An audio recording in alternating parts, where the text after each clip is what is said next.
नमस्कार दोस्तों, सीटेट 21 जनवरी को होने वाली परीक्षा री एग्ज़ाम ऑनलाइन होगा एग्ज़ाम। सीबीएसई ने क्या बताया? तो देखिए, सीटेट 21 जनवरी को जो आपकी परीक्षा हुई है पेपर 1 और पेपर 2, चूँकि इस बार आपका पेपर जो है वो ऑफलाइन हुआ है। इसके बाद देखेंगे तरह तरह की भ्रामक खबरें इसे कहेंगे, या फिर जो भी सच्चाई है आपको देखने को मिली कि पेपर लीक हुआ है। तो देखिए, कुछ ऐसे सोर्सेज तो सबको प्राप्त हुए हैं और सोशल मीडिया के ज़रिए ये आप लोगों ने देखा और सुना। कई सेंटर पर पेपर पहले ही आ गए थे या पहले ही देखने को मिले। उसमें न्यूज़पेपर के माध्यम से भी इसकी सूचना दी गई, और पेपर के दिन की बात करें तो उस दिन कई ऐसे लोग पकड़े भी गए जो धांधली करते हुए। तो इस तरीके की बहुत सारी खबरें जो है अलग अलग सेंटरों पर देखने को मिली।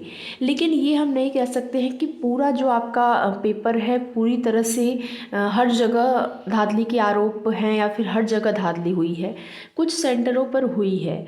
तो यहाँ पर अभ्यर्थियों की ज़्यादातर अभ्यर्थी ये मांग कर रहे हैं, या फिर ज़्यादातर नहीं कहेंगे, उसको यही कहेंगे, लगभग 50% या 40% कहेंगे। 40% अभ्यर्थी ये चाहते हैं कि परीक्षा दोबारा से कराई जाए। और देखिए, दोबारा से परीक्षा कराने का मतलब है कि वो अभ्यर्थी जो कि खुद से मेहनत करके अपना पेपर दिए हैं उनके लिए समस्या होगी। फिर सेंटर कहाँ जाएगा, जाके परीक्षा देना होगा, कितना टाइम इंतज़ार करना होगा, कितना टाइम लगेगा। क्योंकि इस बार अभ्यर्थियों की मांग ये है कि पेपर उनका ऑफलाइन नहीं बल्कि ऑनलाइन होना चाहिए, और उनको ऐसा लगता है कि ऑनलाइन परीक्षा होगी तो वहाँ पर धांधली जो है या फिर इस तरह के जो भी चीज़ें हैं वो नहीं हो पाएंगी, पारदर्शी तरीके से एग्ज़ाम होगा, ये अभ्यर्थियों का कहना है। तो इसके विषय में सीबीएसई ने क्या बताया? सीबीएसई ने अभी तक कोई भी ऑफिशियल नोटिस नहीं जारी की है कि पेपर आपका लीक हुआ है। अभ्यर्थी लगातार ये मांग कर रहे हैं सीबीएसई से कि पेपर जो है वो लीक हुआ है तो पेपर को रद्द करा के री एग्ज़ाम कराया जाए। लेकिन सीबीएसई की तरफ से अभी कोई भी ऑफिशियल नोटिस नहीं आई है। सीबीएसई का यही कहना है कि वो लोग अपना जांच कर रहे हैं, और जांच होने के बाद अगर ये चीज़ें पाई जाती हैं कि हर जगह, जैसे कि जांच उनके द्वारा होगा, जांच के बाद उनका ये कहना है कि वो लोग ये देखेंगे कि पेपर में या फिर जो भी चीज़ें, जो भी आरोप लगाए गए हैं वो बिल्कुल सही है। और अगर सही है तो हर जगह या हर सेंटर पर, हर केंद्र पर तो इस प्रकार के आरोप लगाए नहीं जा सकते हैं।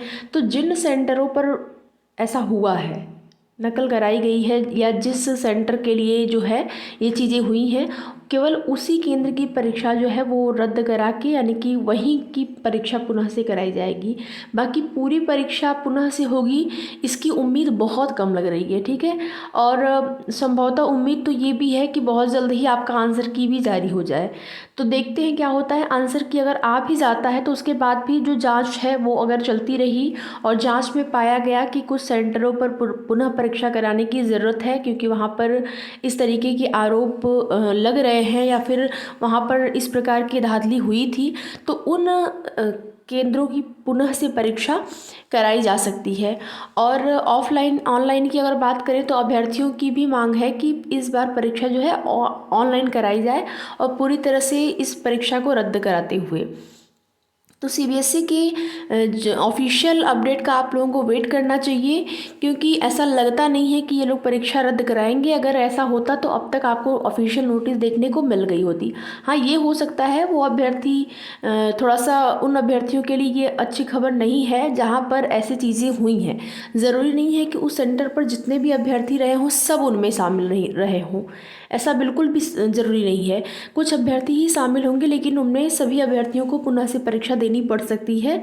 इसकी जांच जो है की जा रही है। बाकी आगे की जो भी जैसी भी अपडेट होगी आप सभी को उसकी सूचना समय समय पर इस चैनल के माध्यम से दी जाएगी। तो वीडियो में लास्ट तक बने रहने के लिए आप सभी का बहुत बहुत धन्यवाद।